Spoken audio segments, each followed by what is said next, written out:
Executive Director of CED is Mr. Nolan Clota, and Nolan will be leading our first panel today. And this is a fireside chat with Nolan and Ben Kelly.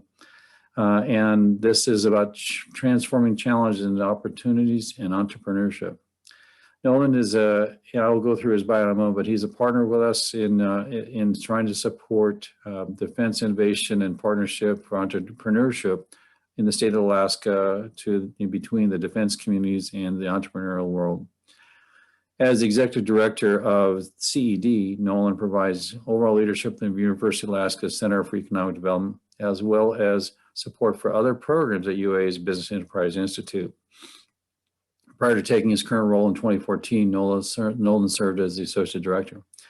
He's been a strategic advisor to tribal governments, municipal governments, nonprofits, Alaska Native corporations, and private business groups, assisting them in realizing their economic goals. Nolan's areas of professional interest include feasibility analysis, rural economic development, entrepreneurship, innovation policy, and engagement with the public and private sectors. He is a certified economic developer through the International Economic Development Council, as a board member of the university's Economic Development Association, and serves on the Municipality of Anchorage's Budget Advisory Commission. Nolan was named to Alaska's top 40 under 40 in 2015. He holds a master's in public administration from the University of Kansas and a Bachelor of Arts in History and Political Science from Gustavus Adolphus College. And there'll be a question at the end of the conversation here so who is Gustavus Adolphus College named after, and what's that person's place in history? Without further ado, and I'll allow Nolan to introduce his fireside partner in this activity, Ben. But Nolan, let me give you the floor. And again, ladies and gentlemen, welcome to day 2 of Arctic Sea Ice. We're honored and grateful for the gift of your company. Nolan, please take it away. All right. Thank you. Thank you very much, Church. I appreciate the opportunity to present here today. So what I'm offering this morning for a bit is a fireside chat with I think one of Alaska's, if not the most exciting, certainly one of the most exciting and promising entrepreneurs that we have on offer in Alaska, and that's Ben Kelly. And I'm going to say a little bit more about him before we kick things off. But I have my mug. It's actually got water in it because I already drank my morning coffee. But I am drinking it out of a mug to set the morning atmosphere for those of us here in Alaska where it is still morning. But our center cares a lot about Alaska's future and Alaska's future economy, and recognizes that we're in a strange sort of inflection point, as a state, and that we often talk about what does the next economy look like, and a big part of that is really determined by entrepreneurship. We did some research a few years ago that showed that about 89% of private sector job growth in Alaska is due to businesses being started, to new business formation, because mature and established businesses, some of them might hire, some of them might contract their employment, some of them might close, but the net effect is usually about kind of a zero if in terms of employment growth. If you don't have new businesses being started, then you really don't have a new employment growth happening. And so entrepreneurship is something that's really critically important. We can also think about, I know that there's we've got an audience of a lot of technical experts here, and thinking about entrepreneurship as a really important way that knowledge and innovation and research actually can benefit humankind. If you think about the kinds of technology that's developed often in a university setting that doesn't always necessarily have an immediate application. You might be thinking about things like computers, the microprocessors that eventually become ubiquitous, that benefit everyone, but that take a long time to get there. And who bridges that gap is really entrepreneurs, I think. When we're talking about the Arctic, we're talking about a set of unique challenges related to cold climates, changing climates, this unique global position that's on offer, and Alaska being a place that is largely positioned within the Arctic, and that solutions developed here may have applicability elsewhere. So our center works hard to cultivate entrepreneurship, to try to encourage entrepreneurs, to try to set them up for success. we have an accelerator program for early stage entrepreneurs to help them grow and mature their businesses in some way. And we've also got an internship program too, where we've placed students with startup companies. And one of the really promising, the really fun ones that some lucky student interns have gotten is to work with Ben Kelly. And so Ben is the founder and CEO of the Launch Company, which is in the commercial space industry and works on standardizing the launch process. And Ben's really articulate at explaining what that means, but essentially the hardware, ground support equipment, and processes that go into a space launch. I think one of the things that really stuck with me that Ben, when Ben was describing his business to me a few years ago, was that imagine if you had to build the whole airport each time you wanted to go for a flight, right? That in some ways the space industry is like that. You have to build the whole launch setup, right? Each time you do a launch, and what sort of standardization can you have there? So Ben's an Alaska kid, grew up in state, and went to UAF, got his bachelor's in mechanical engineering, and then a master's in electrical engineering from The Ohio State University, and worked for SpaceX as a launch engineer for a time there, and for Elon Musk's company, and also has had a few other entrepreneurial adventures here in Alaska. The Launch Company was acquired in 2020, or is still in the process of completing this with Voyager Space Holdings, and so this is a pretty exciting development.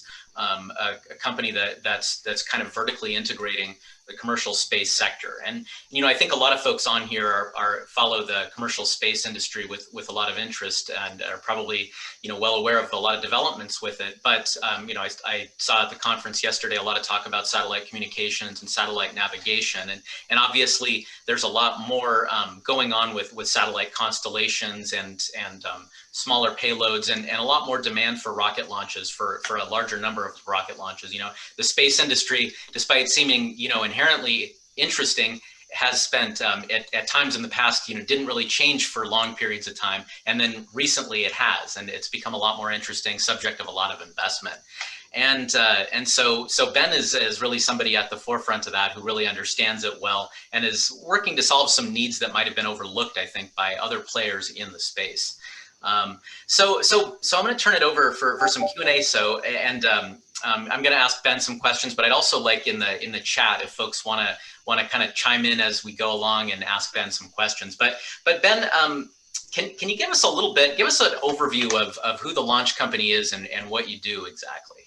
Cool. Yeah. Thanks, Nolan. Appreciate the intro and the opportunity to be here today. So we often say that the Launch Company helps new space companies from the sketch pad to the launch pad. And similar to the analogy that you gave about airports building every single thing and having to reinvent the wheel every time, we also use the analogy that, imagine you and I came up with some great widget, and we raised $1 million, and we developed the widget in-house, and we put all this time and engineering into it.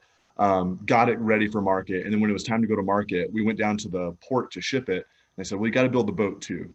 That's kind of what we're seeing with new space rocket companies, in that they raise money, they build an engine, they get through first stage qualification, second stage, full vehicle qual, and then all of a sudden it's time to launch it. And they realize that there's a huge regulatory process. There's a lot of parallel development work that should have been going on, both in engineering, concepts of operations, procedures, developments, that hasn't been done. And so our thought is to really build the business case for access to space. Launch costs can vary widely depending on where you go and how long it takes and how often you scrub and what your equipment needs are. And so we've been working with just about every major new space startup on their launch pads to help them bring standards and bring process into what they do. Our goal is to eventually build a multi-user launch site where we have mobile ground support equipment, what we call GSE, that can be used to fuel any hybrid or liquid fueled rocket, and help kind of fulfill the dream of tactical access to space rather than just strategic. To that end, we were the launch subject matter experts on the DARPA launch challenge that happened last year, and went out of Kodiak, which was really cool, which is a really great, asset as the only operational, truly commercial spaceport. So we do that entire gamut, but we also have a line of hardware. So as we've been going, we've been developing, valves, fueling fittings, some other pieces of hardware, both for, ground use, for use on vehicles, for use on spacecraft, and also now lunar applications, in-orbit fueling and lunar applications that let us bring our eye for standardization and modular design to these other areas. And so it's been really cool to see the opportunity expand over time.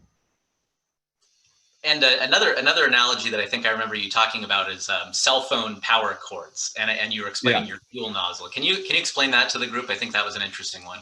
Yeah, sure. So essentially, we got into building hardware by solving design problems and challenges for our clients. And something that kept coming up was these, what we call quick disconnects, these fueling fittings that go between the vehicle and a spacecraft, or ground and spacecraft, or ground and vehicle, to put on all the commodities, whether it be, liquid commodities, cryogenics, helium, nitrogen, whatever you might need to put on, including hazardous materials. And you would call one of these older school companies and be like, hey, I really need this component. They go, great. We would love to work on that with you. Give us $100,000. We'll call you back in 6 months with a design. Then we'll talk about producing it. When you're a venture-backed startup, you don't have that 6 months for design, another year for prototype delivery.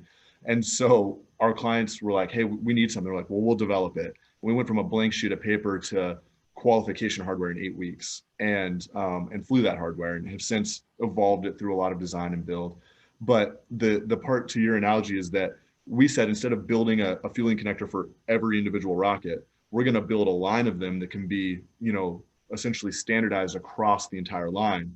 Then as rockets start to use these, because they work really good, they're on demand, just in time manufacturing, and they're a better price, you actually end up with standardization through that market opportunity. So the same way micro USB took over, when there used to be every cell phone came with its own charging cord, micro USB, holding Apple aside, took over and became standard. And now USB-C, we're doing the same thing for interfaces to rockets and satellites, such that they will end up compliant with our systems for launch without even realizing it. We're not forcing it from the top down. We're winning the market from the bottom up.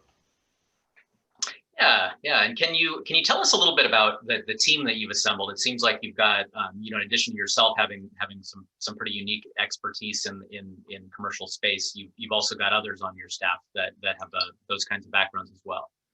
Yeah, that's right. So I think our staff has a really interesting background from two perspectives. One, to your question, we have our lead analysis engineer helped develop the SpaceX landing barge after I left, after I was already off the project.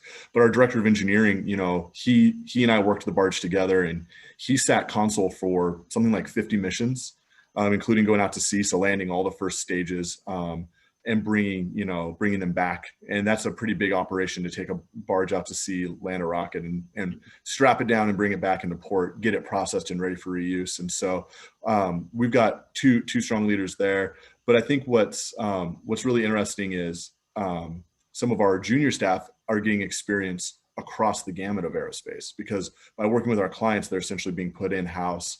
They're seeing processes, learning really quick, and it's fun to watch their knowledge multiply. The thing that I think is really interesting about our staff is all of our full-time staff, or in-house, is from Alaska or graduated from an Alaska institution. So that includes the three of us who are at SpaceX. All of us are from Alaska originally.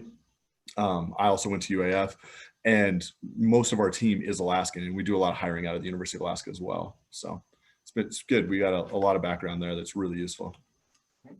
And speaking of that, can you tell us a little bit about how your background led you to start this company? What was sort of the journey and the progress, the insight that led you to get to this point? Yeah, I was a lead engineer for SpaceX on South Launch Complex 4 East at Vandenberg Air Force Base. I helped with the first, I kind of ran field operations and ran a crew across days and nights for getting the first Falcon 1.1, Falcon 9 1.1 off the ground. That was flight 6 overall, and first flight out of Vandenberg. And that was a process that over 18 months, worked with a team to design and build these fluid systems. I got a lot of expertise in the area. We wrote all the procedures and then ran a team of roughly 40 technicians on days and nights, 24/7 to get the rocket rolled out, set up, ready to go. After that, worked on the landing barge. And after that was like, man, I really miss living in Alaska. I really want to work on entrepreneurship in Alaska. And I actually moved back, and I was working on a different company, but space companies kept calling and asking for assistance. Hey, can you take on this design project? Hey, this is not in our wheelhouse. Can you take this on? So we ended up doing a lot of really interesting projects for SpaceX. Was our first client for SpaceX initially, and then others. And it just kind of grew naturally from there. I started hiring and help. And it's gone really fast. And we were, that was still under the umbrella of K2 Dronautics, but it's only been just over 2 years, not even quite 2 years, that we've done it as the launch company. And in that time went from myself, a part-time engineer and a part-time operations person, and I think a couple interns, to now 20 people, all working across the US for different rocket companies, and hoping to grow, much faster after that. And the process really was just a word of mouth. The aerospace industry is so small that they go, you start to build a reputation and build the ability to get things done. And even on the hardware side, we developed the hardware for our first client, and another client called and said, I heard you're building these for these guys. I was like, oh yeah, we are. And he's like, well, can we have some? I was like, absolutely. And so we don't really pay for marketing, and we're very fortunate for that. We go word of mouth through the industry, and certainly with the Voyager acquisition, we'll be able to really, click up a gear and scale what we're doing across industries. So it's been kind of an interesting journey, but we've been fully bootstrapped up to this point, running on revenue, no investors, just growing organically through the opportunities presented to us by the industry. Awesome. So you talked about Alaska and hiring a team that of folks, a lot of whom grew up in Alaska, and I think a lot of the companies in the space industry are California or in Texas. A lot of NASA, Houston headquarters, and or Florida is where Cape Kennedy is. Why be an Alaska company in this space? Are there advantages, disadvantages? Yeah, sure. I mean, I think originally it was my personal desire to be part of what's next for Alaska. Looking at, I believe Arctic-ish policy and Arctic opportunities are, really going to be the next thing that we can grow around, where America's presence in the Arctic. And of course, we have Pacific Spaceport Complex Alaska on Kodiak, run by Alaska Aerospace Corporation, which is, again, the only operable commercial spaceport. And so it's really great to be able to be in Anchorage and be so close to where a lot of our clients want to launch. Today is actually Aerospace Innovation Day in Alaska. The lieutenant governor is having Alaska Aerospace and Aquasi and Poker Flat Research Range are all presenting, which is really cool.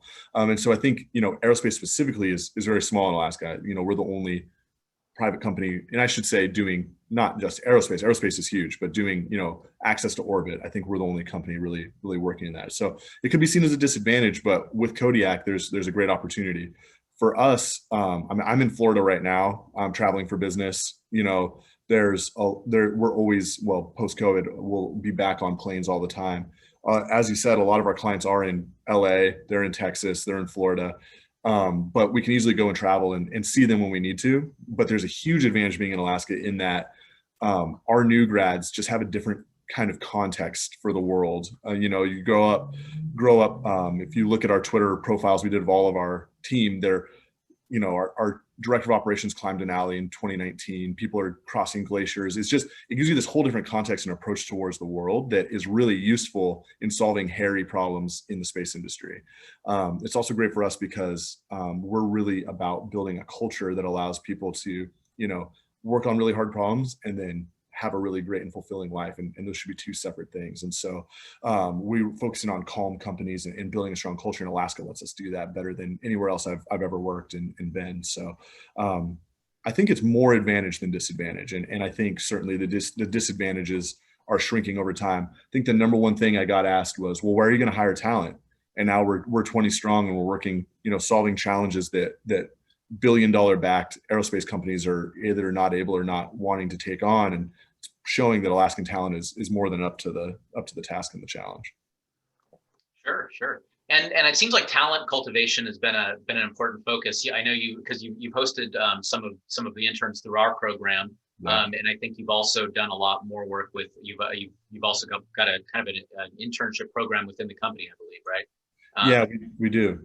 And is that part of a strategy to kind of build up your own sort of a talent pipeline?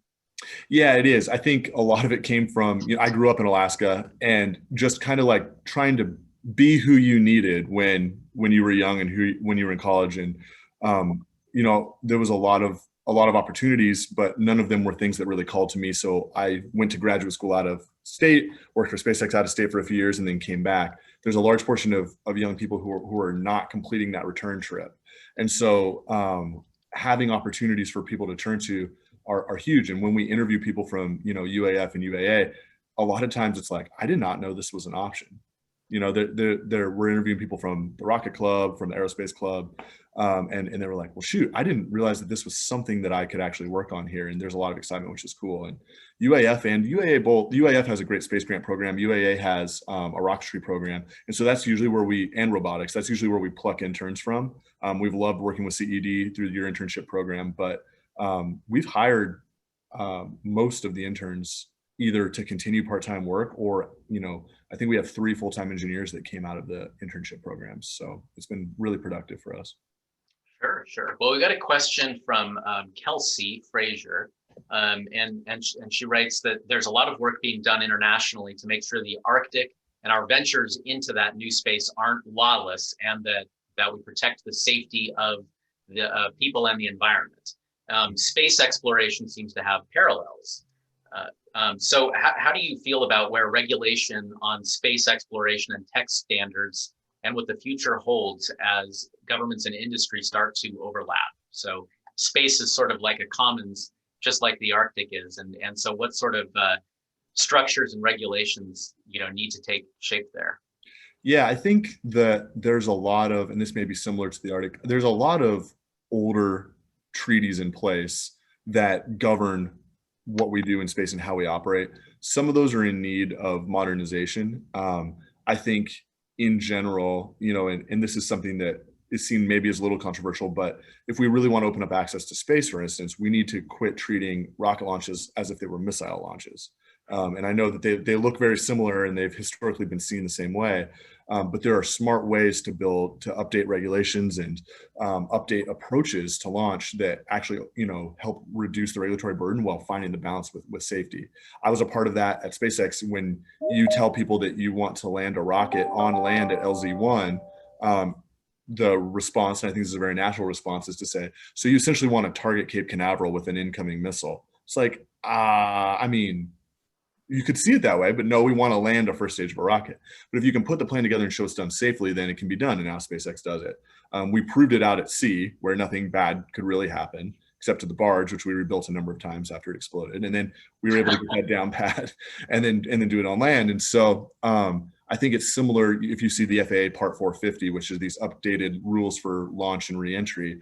You're seeing people start to update regulations.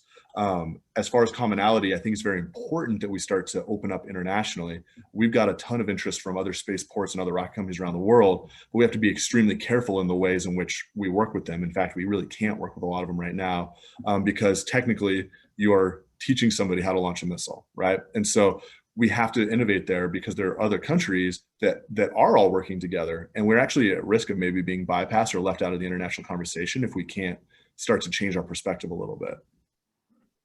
And so I want to mention to the group that if you want to submit any questions to Ben in the chat, we can have those be part of the conversation. But you mentioned the international competition. Where do you see that competition coming from? Are we talking about China or? Absolutely.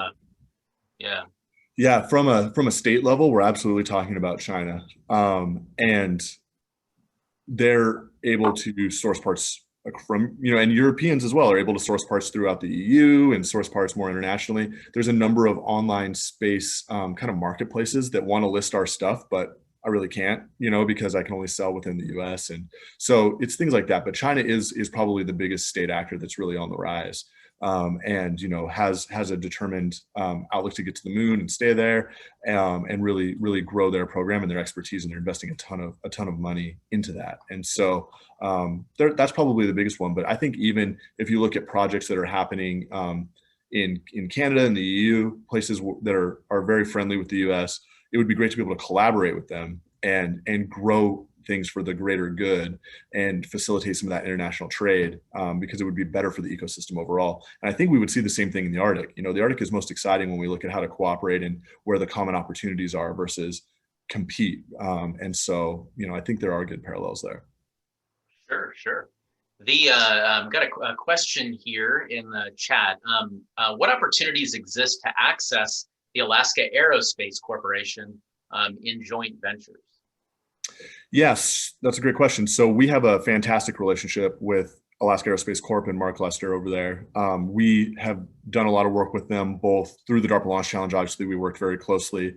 Astra Space is one of their top clients. We do a lot of work with Astra Space, and we work with Mark on some spaceport enhancement to make Alaska Aerospace continue to grow its ability to service modern vehicles and liquid fueled vehicles. So we already work with them quite a lot. As far as specifically like doing a JV, we've talked about some really cool opportunities to take our multi-user launch site concept and deploy it there first. And I think that's something that we'll continue to explore, but there's nothing concrete written right now. Sure. Thank you. When we talk about, the audience here, a lot of folks here are university affiliated in some way or tied to university research. Some likely in the process of commercialization or thinking about commercialization or potentially working on something that has a commercial application. But so what do you see when you look at this as you're a company that is in a sense a technology company. Where do you see universities fitting into the world of developing solutions that might have applicability in the marketplace? Yeah, great question. I think there's two things. One, I know the Regents have set a goal for increased commercialization from university technologies, and I think we're seeing that increase. I know we've worked closely with the Office of Intellectual Property, OIP, up there on a number of different things, even looking at technologies to help decide what's suitable. So I think, it's something that's growing and is doing well, and I know will continue to grow. Obviously, the UA, especially at UAF, is a great research organization that has a lot of commercialization opportunity. And I think that continuing to pursue that is really important. There's another really cool company, I probably won't name drop them, but I don't know if they want to be name dropped, so I won't, that is developing technology that is literally taken from a research lab at UAF, and they're spinning that out and building some really cool stuff. And so we'll continue to see that grow. And I think it's extremely important. The university is kind of like the nesting ground of a lot of really cool ideas and collaborations. It's a place where smart people gather and cross-pollinate ideas. And so there's a lot of potential for awesome things to come out of there. There's some second order effects, some longer tail effects that come from this as well. I got my start at UAF in Space Grant, walking through the door of a lab that just said Space Grant Office and saying, hey, how can I help? And from there, immediately building instrumentations containers for this suborbital rocket we built. It was powered by a solid NASA engine, and we launched the suborbital vehicle, Student Rocket Project 5, to study the D region of the ionosphere. And that was research that was done by the Geophysical Institute. We built a vehicle for it, partnered with the university in Japan to get instrumentation and launch this thing. And of course, I'm addicted after that. The next year, we built a CubeSat and we flew on NASA's Vomit Comet, testing our CubeSat in simulated zero-G. So these are fantastic opportunities from the university that, okay, I didn't commercialize anything out of that, but from there, it started a path and gave me the necessary experience to get into SpaceX. I even used that research to get into grad school and show that I had done applicable research before. And now, it might have been 10 years, but here I am back now hiring other students out of that program for our company that we're growing. So I think that there's, immediate effects that we're seeing grow, but there's those second order effects that take a little longer, but I think can be just as impactful. Sure. And we probably don't even need to ask how the Vomit Comet got its name. Yeah, exactly. Here's a pretty specific question. Maybe you can speak to. what are the insurance barriers to joint space ventures? It's a really good question. To be determined is the short answer. The longer answer is if you do a joint space venture, say somebody comes and uses our launch site, it'll have to be worked out. This is what lawyers are for, I guess. It has to be worked out very carefully, where liability is. And that's really big on, essentially, you can define that on operational interfaces as well as like mechanical and electrical interfaces. So like, we own everything up here. We will supply this at this grade. We will, can all be broken down such that, if there's an issue, where that liability stands. And so it's something that is hard, but is certainly not insurmountable. When I was at SpaceX, the launch team used to joke that as long as the rocket got 10 feet off the pad, we did our job, right? We didn't mean that, but it was just a joke of like, okay, cool, it's gone. It's not coming back. We did it. We launched the rocket. Now it's up to the propulsion team. When you carve that chunk of the value chain out as a launch company, you obviously continue to care all the way to orbit. And so that means having the highest grade fuels, highest grade commodities, ensuring that our systems have provided everything. In the case of our hardware, ensuring that, it's passed quals, passed testing, done everything as well as we can to ensure mission success. Of course, it's super important to us, like our client success is our success. We need them to launch as much as they can and as often as they can. So there's no specific clear thing, but we tend to solve it in those general ways at the interface. Sure. So how do you see Alaska being able to make the most of its Arctic position in the world, with regard to entrepreneurship and innovation? We like this idea a lot. We talk about this idea a lot of Alaska specific innovations that, to adapt to cold climates that might have broader purpose in either other Arctic regions, other cold climates, or other remote places in the world that might even be, sub-Saharan Africa, or places that have limited infrastructure and so on. So a big question then, like, how does Alaska, create solutions that have global purpose? Like, how do we do more of that? Yeah, that's a great question. I mean, that, if I knew the exact answer, I would, definitely share it widely. I think, speaking personally, like, this company is my first attempt to find out, right? And certainly want to be a part of continuing to build the ecosystem, build more companies, build this company even bigger and better, and grow it so that, we can see what it looks like to have these things grow here. Continue to invest in the ecosystem is really important, but I think, defining a purpose. And so by that, what I mean is, like, how can we either make the most of our geographic location or build technologies that remove that as a limitation, right? So whether it's like fintech or, SaaS companies, things like that, where it doesn't matter where in the world that you are, or to your point with the Arctic, how do we make the most of the opportunity here? And I was speaking to somebody, and essentially it came down to, the future is going to happen regardless. We're marching, towards some scary climate situations. Different Arctic policy and Arctic opportunities are changing. And Alaska, in order to have a seat at the table, if we want to build that future, then we have to start building now. And that doesn't mean looking through the lens and trying to guess what the future will be. It means building anything and everything so that we can have the capacity, the brain trust, we can have the innovation infrastructure, and we can have those wins to trust that we can build those larger order solutions when the time comes. If we continue to sit and wait and live in a state of managed decline, when those opportunities pop, we'll be importing that technology, we'll be importing other people's solutions, and that'll be a really bad place to be. So continued investment in the university, continuing to work with CED and having CED invest in accelerators and internship programs, and getting people those critical tools they need to get out and explore. But further, having companies go out and make wins. I always joke, like, the best thing about this acquisition is people will be like, I remember Ben, he's kind of an idiot. Like, if he can do it, I can do it. And that's the best thing in the world, because I want 100 other people to come and do this exact same thing, build a company, sell it, and then, either stay with that company and grow it like I am, or go to the next company and build a new thing. Because it's almost like this evolutionary or bacterial thing. You don't know what mutation is going to be the one that is a useful evolution. And so it's important for us just to get that ecosystem going so that the general momentum gets built. But I think, we're kind of on a cusp, but the challenge and the opportunity are two sides of the same coin. Sure. Thank you. And speaking of Arctic and other Arctic regions, in Canada, a question from Patrick Gall about Canada. Do you see many future opportunities to partner with Canadian SMEs, academic institutions, government agencies? Yeah, absolutely. So we for the reasons of export control, are working towards partnerships with Canadian companies even now. There are interests from Canadian companies to launch potentially from Kodiak or other locations and have us help facilitate that, to buy our hardware, to have us design solutions for them. And we would obviously love to partner with our friends in Canada. I did a kind of a mentorship accelerator in Canada called Creative Destruction Lab.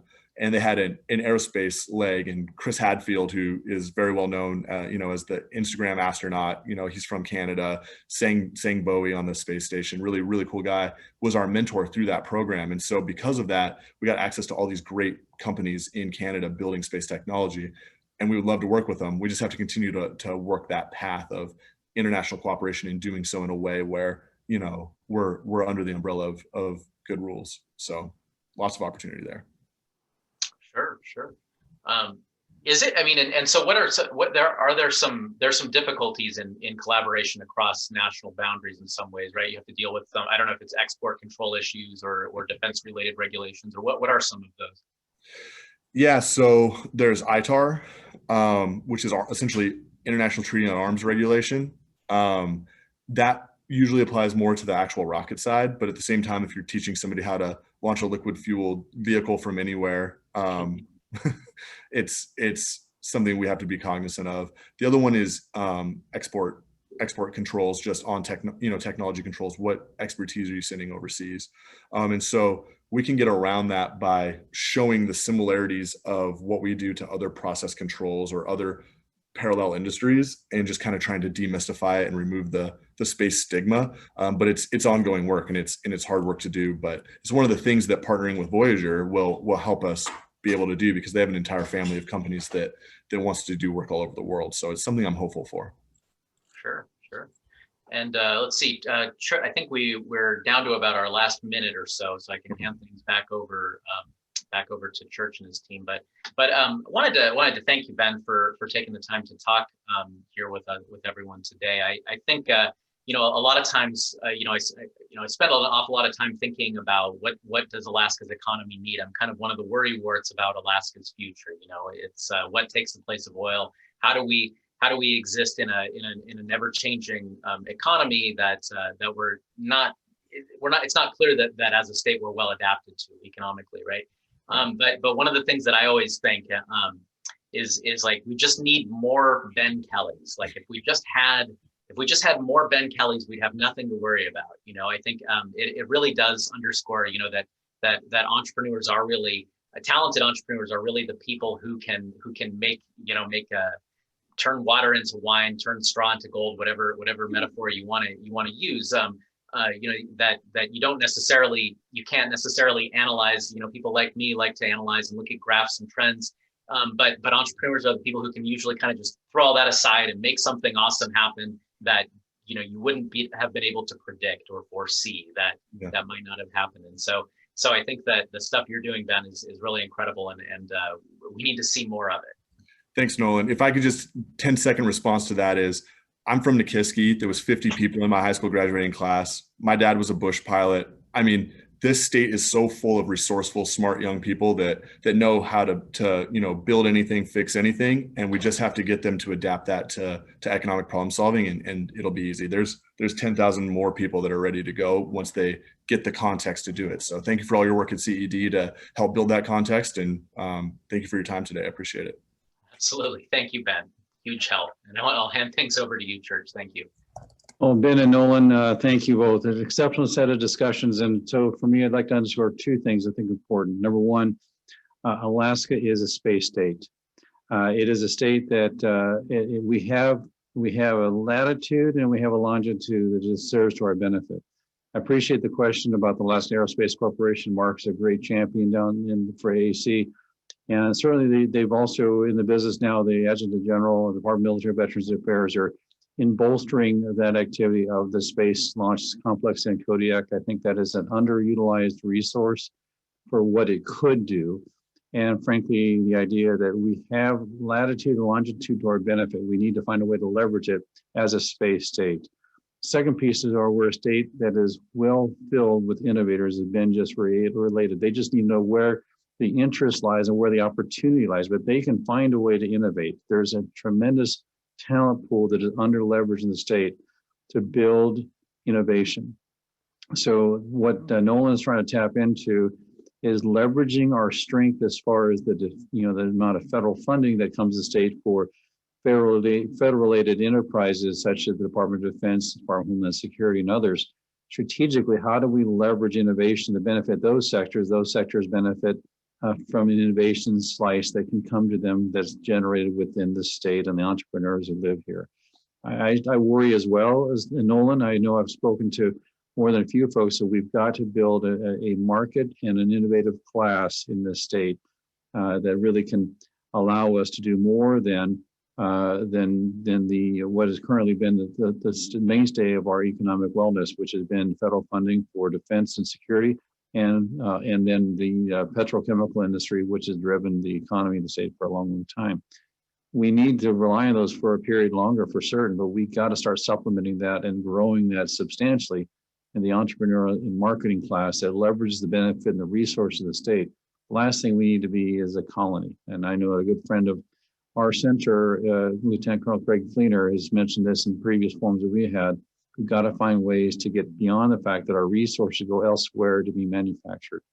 We need to be in the business of harvesting the resources here and manufacturing those resources to products.